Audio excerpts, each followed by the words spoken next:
So let's get started with our steamed graham bread. So if you read your information in your recipe guide, you know that we're going to be using royal baking powder for all of our recipes. There's a little bit of science involved in using all the same, but also the Calumet company has some problems with Native American imagery, and the Kraft company has stopped producing that, I think. We did reach out to them for comment, and they did not respond in time for making these videos. So for this recipe, you are going to need 3 cups of graham flour. We found that here in Sykesville, Eldersburg, that was very hard to come by. You can order it online, but it was not prohibitively expensive, but it was about $17 for this size bag. All that graham flour is a coarse ground flour. So we chose this stone ground version, and it should work just fine. The only thing you would want to steer away from is if your whole ground flour says something like pastry, that's not going to work. You need it to be kind of gritty. You could also use something like spelt flour, or even a millet flour would work okay. You just want it to have a little more texture to it. So you need 3 cups of graham flour. You need 1 cup of bread flour. For our purposes, we're using King Arthur, but it absolutely doesn't matter what brand. You need 4 level teaspoons of baking powder. Again, originally this was for Calumet. We are using the Royal. And 2 teaspoons of salt. Ours is iodized, it does not matter.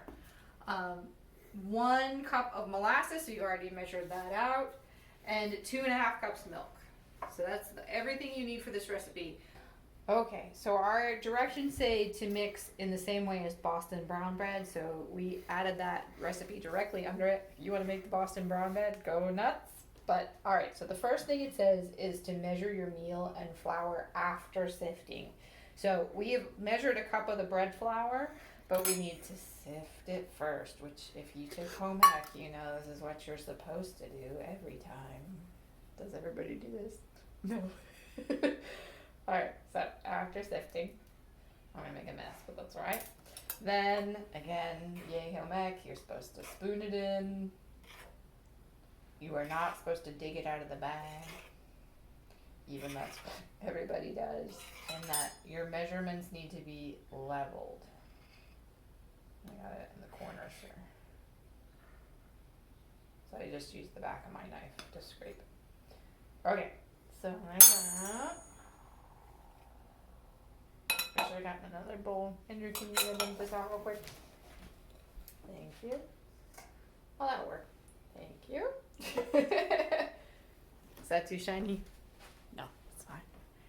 Okay, and then we need our 3 cups of brown flour. Should be close to this bag, I think.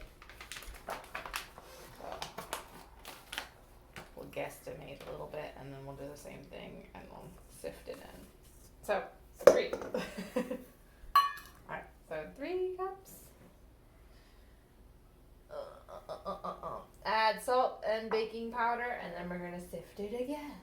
So we need our baking powder and our salt. We need 4 teaspoons of baking powder, which deeply feels excessive. 1, 2, 3, 4, and then I believe it's 2 teaspoons of salt. Again, measured level. And again, that seems like a lot of salt, but you know. 1.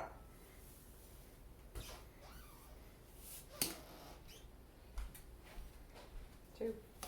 Okay. And then we get to sift it again. I'm excited. Are you excited? No.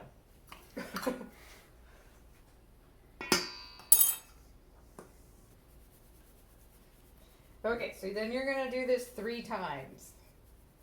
Have fun with that.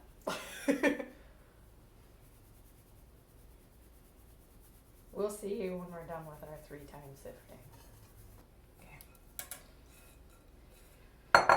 Okay. So, I'm getting flour in my baking powder. 57 hours later, we're done with the sifting. Okay, so then we add the molasses and the milk. Okay, so we got our molasses. If you oil your molasses cup, it will come out a lot easier. You can also use, like my trusty assistant has gotten me, a spoon. Again, I doubt it matters if you're missing 3 drips, but you know, you won't get as messy. Be exciting in life. Okay, and then this is 2 cups of milk. And I need to measure another half cup of milk.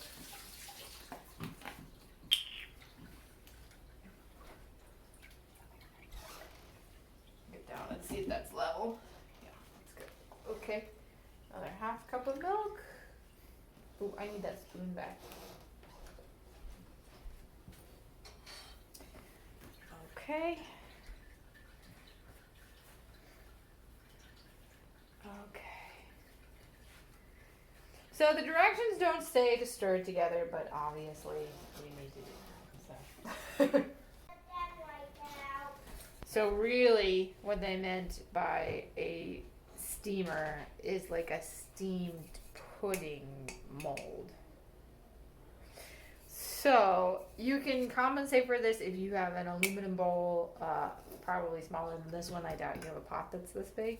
An aluminum bowl will work. Even a ceramic bowl will work as long as it's one that says that it's oven safe. It'll just take maybe a little bit longer to cook. I'm guessing at this point that this is going to cook like a Christmas pudding. It definitely looks like the same texture as a Christmas pudding. But yeah, there's no way that on a sieve in a steamer basket that this is going to work. So let's go. The pan for this one though, you're going to want the water to come at least halfway up the pan, and if it goes to the top of the pan, that's better. And these are our Christmas pudding pans. I can't remember which one they use to do this, so we're gonna have to kind of estimate. I need the little thing that goes like the tray. So just like a regular steamer though, you don't want this right on the heating element. And Andrew doesn't want to go get the basket, so I guess we're gonna use foil. You just need to make a little bigger than that. Little ring will do. Something like this. So if you end up using a ceramic bowl instead, I would make little foil balls, like you use something like this, although I guess you'd need it bigger. You might want to do it in 2 bowls if you're doing it that way. This might work to hold it up, like that seems like it'd be okay. You could also make like bigger balls and that would hold it up. You just don't want it sitting on the bottom of the pan. Okay. It's been a while on that. I don't remember. Did you freeze this yet? I have not. No. Okay. Potentially, you could also use a button pan for this if you have one handy. That would work. The thing about it is that whatever you use, it needs to have a lid. So if you use a bowl, you need to make a little foil cover for it. Ditto if you use some other kind of, angel food cake pan. Well, that's not gonna work because the bottom's open. But if you use some other kind of pan, you need to make sure it has a lid. If you happen to do Christmas pudding, then you're all set. But I didn't realize when we picked this recipe that this is what it referred to. So it's an adventure. We're just gonna fill it as far as it goes. Okay, so where's the spatula? Okay. Alright, and you can see it's thickened just a little bit while it's been cooking, doing its thing there. Okay. This makes the 4-hour bake time make more sense.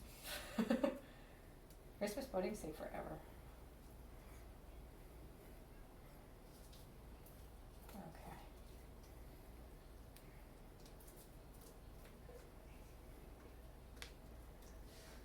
Alright. Yeah, that'll work great. I'm glad we had this. Okay. So, now, you can jiggle it a little bit just to get it in all the nooks. Maybe tap it a few times to get the bubbles out. Put our lid on. Again, if you don't have a lid or a fancy thing, if you're using a bowl or you're using a tin bowl, you need just something to seal it in. It doesn't have to be like perfect, but it'll make it cook faster to not have the wetness on top. Okay, so then you want to stick in whatever you're doing. The aluminum's going to float, obviously, so there's that. And then for this, you might want to bring the camera over here. So you're going to need the water at least halfway up. And you're going to have to watch it because obviously I can't put a lid on this. If you could, that would be great. But if you can't do that, then you just need to monitor and make sure that the water stays up to at least the midline. Basically, you want it to where your dough ends. Higher than that is fine too. So I'm going to refill this kettle. I'm going to keep it on the stove. This needs to go for 4 hours, which it's going to be a late night. 2, 3, 4. Oh, 4. And we're going to check it probably at about 3.5 hours and see how we're doing. Okay? See you then.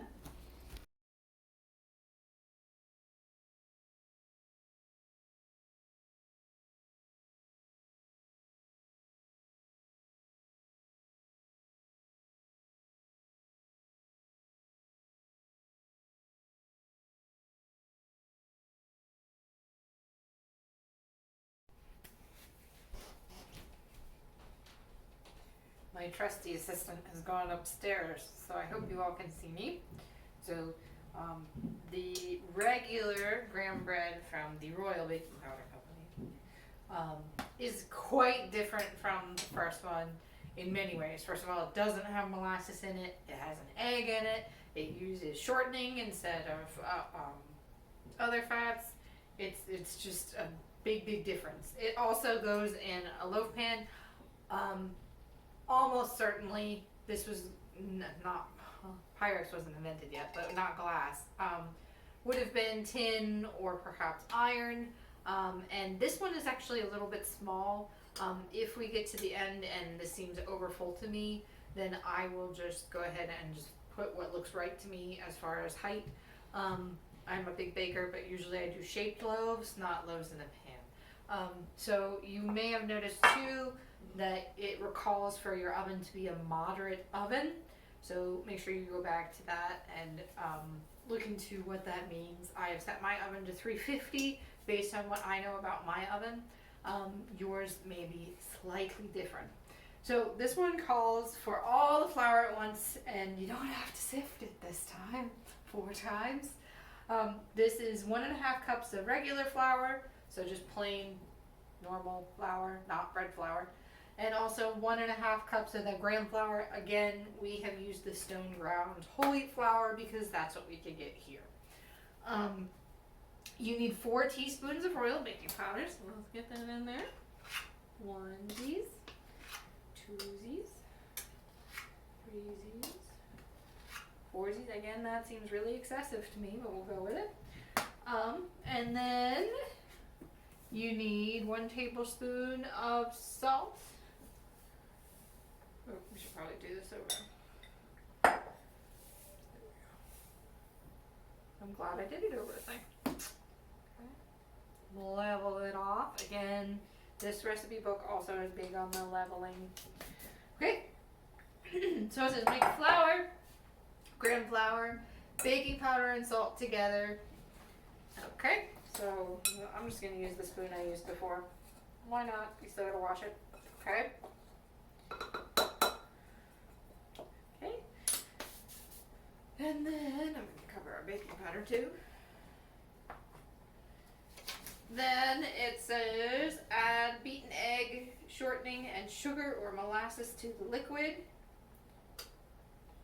And stir into dry mixture. So I'm going to rinse this bowl out real quick, and then we'll mix our wet stuff together. We got our dry stuff together. We're going to do beaten egg, shortening, and sugar or... Oh, I'm sorry. This one does call for molasses. 2 tablespoons.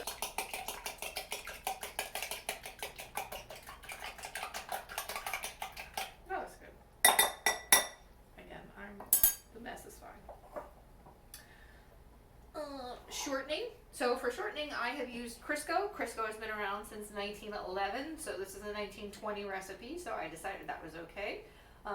Crisco was the first shortening to use not entirely animal fat, so it was the first all vegetable one. Structurally, it probably is different today than it used to. If you've never seen Crisco before, I don't bake with it really often. I only ever use it for like fried chicken. This is what it looks like. So if you've ever made bacon and had the lard poured to the side, it looks a lot like that. Honestly, if I didn't have this, I would probably use bacon grease. You do need to melt it, and I just did that in the microwave. You could do it on the stovetop. It just turns into a liquid. You want to make sure it's not so hot that it's going to cook your egg. And then you need your 2 tablespoons. I need to grab a tablespoon. Okay. Put your milk in there.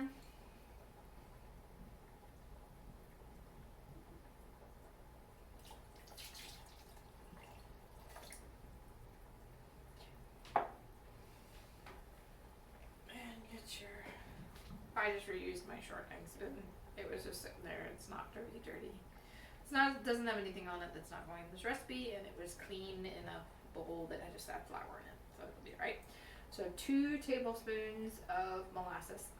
You could use sugar. I'm just gonna use the molasses so it's more similar in flavor to the one we did.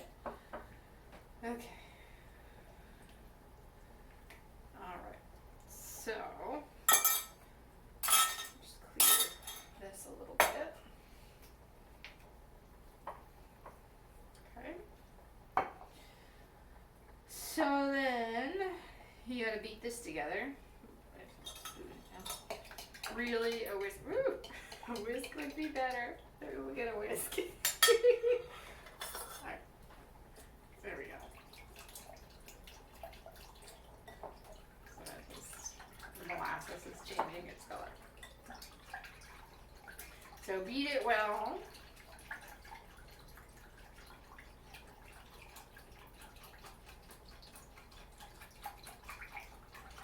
And then there are no instructions on how to add it to the other.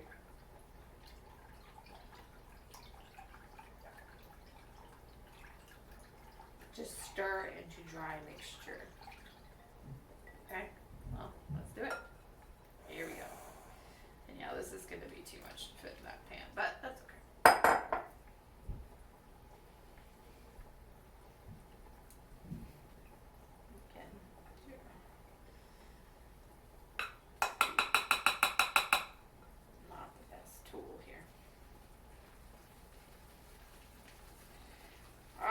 Until well mixed, it says.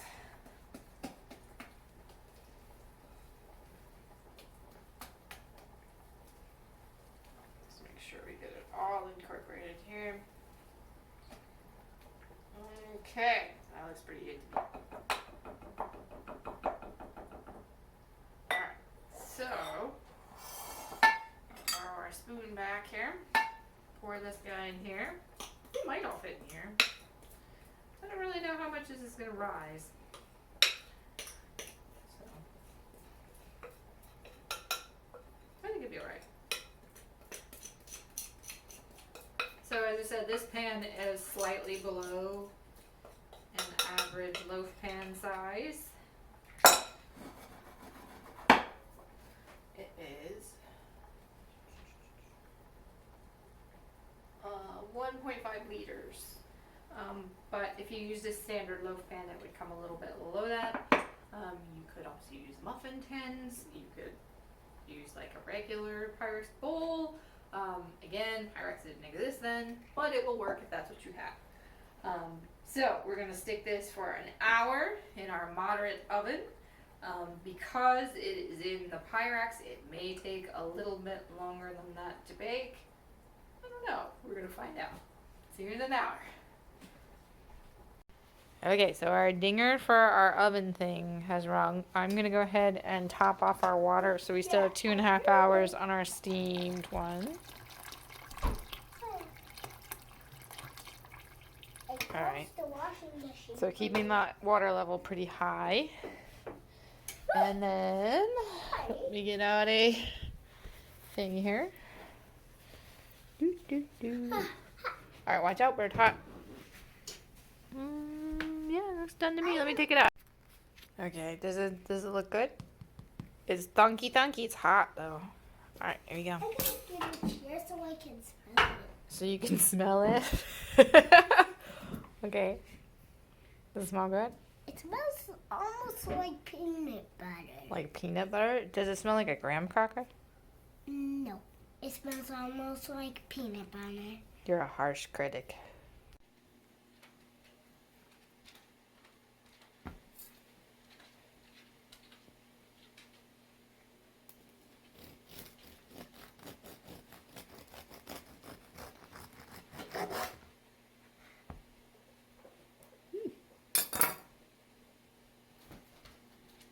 It's a good bake.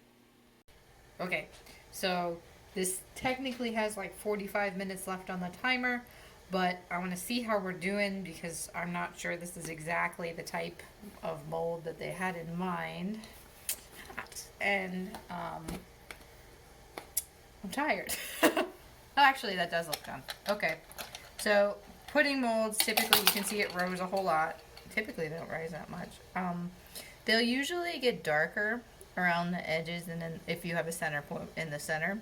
But of course this started out very dark too. It feels done to me. As long as it's springing back, it maybe could use a little longer.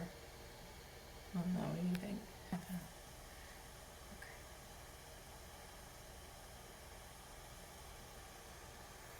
I think it's kind of too underdone. It needs longer.